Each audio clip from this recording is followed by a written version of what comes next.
I want to say a few words regarding the terrible murder yesterday of Charlie Kirk, someone who I strongly disagreed with on almost every issue, but who was clearly a very smart and effective communicator and organizer, and someone unafraid to get out into the world and engage the public.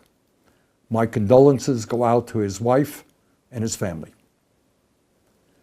A free and democratic society, which is what America is supposed to be about, depends upon the basic premise that people can speak out, organize, and take part in public life without fear, without worrying that they might be killed, injured, or humiliated for expressing their political views. In fact, that is the essence of what freedom is about and what democracy is about. You have a point of view, that's great. I have a point of view that is different than yours. That's great. Let's argue it out. We make our case to the American people at the local, state, and federal levels, and we hold free elections in which the people decide what they want. That's called freedom and democracy. And I want as many people as possible to participate in that process without fear. Freedom and democracy is not about political violence. It is not about assassinating public officials.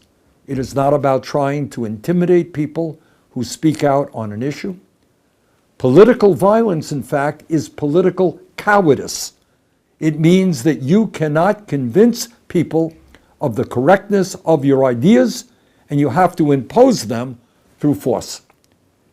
Every American, no matter what one's political point of view may be, must condemn all forms of political violence and all forms of intimidation. We must welcome and respect dissenting points of view. That's what our Constitution is about. That's what our Bill of Rights is about. That, in fact, is what freedom is about.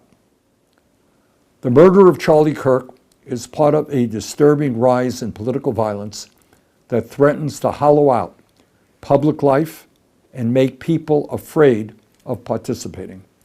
From the January 6, 2021 attack on the United States Capitol, to the attempted assassination of Donald Trump, to the attack on Paul Pelosi, to the attempted kidnapping of Michigan Governor Whitmer, to the murder of Minnesota's Speaker of the House, Melissa Hortman, and her husband, to the arson attack on Pennsylvania Governor Josh Shapiro, to the shooting of United Health Executive Brian Thompson, and the shooting several years ago of Representative Steve Scalise, this chilling rise in violence has targeted public officials across the political spectrum.